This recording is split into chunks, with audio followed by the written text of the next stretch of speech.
probably won't get married because there's literally a breed of sassy, nonchalant, I gotta get myself together, bitch made males out here right now that think they're the prize. Yeah, I'm not gonna get married, Dad. You're right. I think your dad was trying to tell you more than what you were picking up in terms of, yeah, you probably don't have the right temperament for it. And it's easy to assault, not, I don't want to say assault. It's easy to blame men of a certain type of caliber or saying certain things online, saying, you know, they're voicing their expectations of what they want from women. And it's something that we have not really heard in mass from men ever. Right? This is a product of time. This is a product of changing, of people being more vocal, of women demanding more emotional EQ from men. And sometimes you may not like the result of what comes from that. At this point, one of those things is men saying and understanding, saying the way the game has been played, they have no interest in playing it. But before we continue, like, comment, subscribe, hit the notification bell so you don't miss new uploads. I was still trying to do two a day. So if you haven't seen one of my videos and we still post two a day, then it's your notification bell. But back to the video, right? And, a little shorter intro than usual. But one of these things is because why I'm using this video today, I see a lot of video from women who are engaging and using sort of or showing a more of a masculine side to them. And naturally, that's going to, the antithesis of that seems to be a more feminine man. My feminine, someone that's really just in tune with their emotions, or a man telling a woman what she does not like, what she doesn't want to hear, what she doesn't expect to hear. That's easily labeled as being sassy, as being feminine, as being, one of these nonchalant dudes. We have to accept that there is a diverging process here where we have created a society that has bred more masculine women and is right now breeding maybe more effeminate men.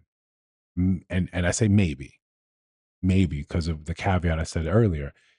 It's is it feminine for a man to express the feelings that he's always had, or have we simply become used to men not expressing themselves while being desirous of it, but not really wanting the outcome of it?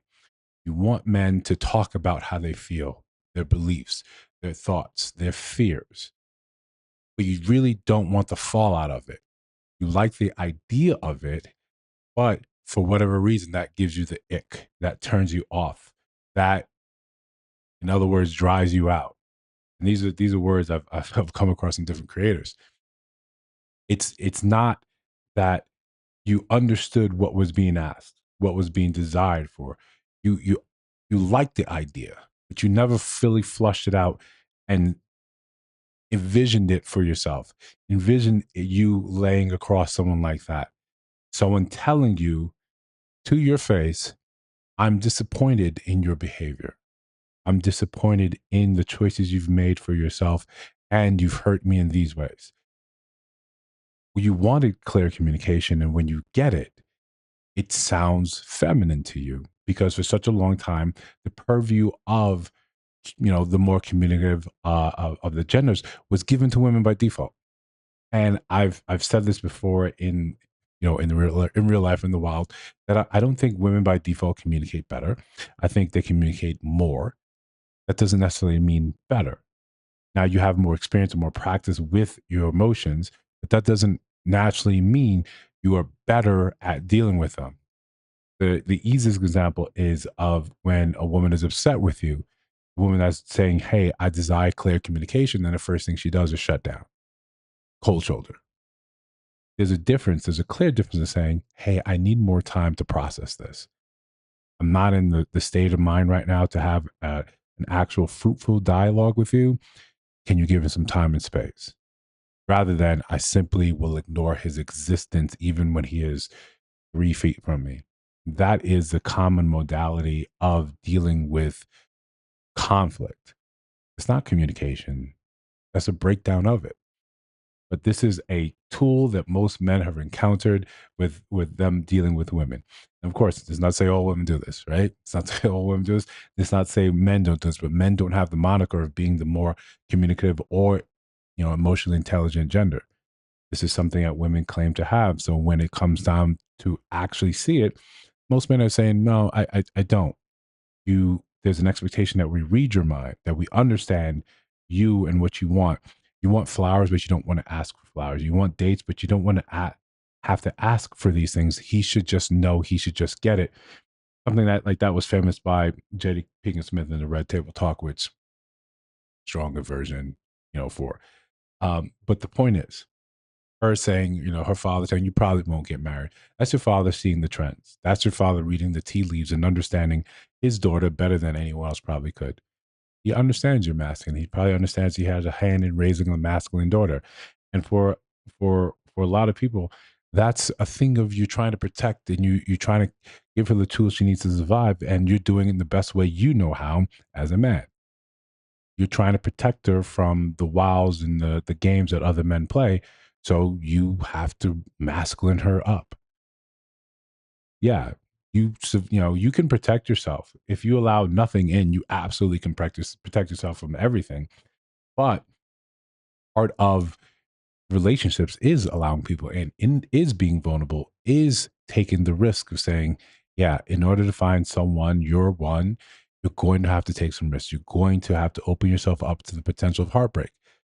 But knowing your daughter and seeing how she is and how you probably had a hand in raising her, you see that's probably not likely. She's taking it as saying, yes, it's because all the men out here ain't shit. And that's a very common refrain that we see and we hear all the time. It's easy to dogpile and blame men for these things, but simultaneously being desirous of one. All men are awful, but the one that's supposed to be your husband. That man is a good man. That man is a perfect man.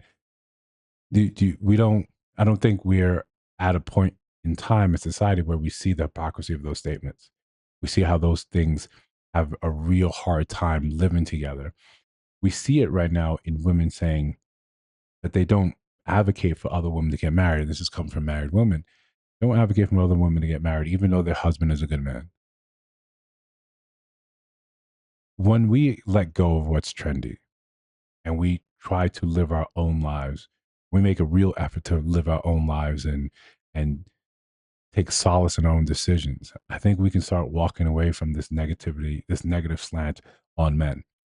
And I hope we do it before the resounding refrain comes back the other way, where men pick up and say, you know what? Misandry seems fine. And the sting of being called misogynist will eventually fade. And it'll simply be the standard of the day, just like misandry is. We get to that point, then I think we have to worry about finding husbands or wives. No one's going to seem fit to be anyone's spouse. But if you think I missed something, let me know down in the comments. And of course, you see videos on your screen, take a look at those. Let me know what you think about those as well. And if you listen to my voice, and even if you want to get married, don't want to get married, you should probably still subscribe anyway. I'll see you in the next one.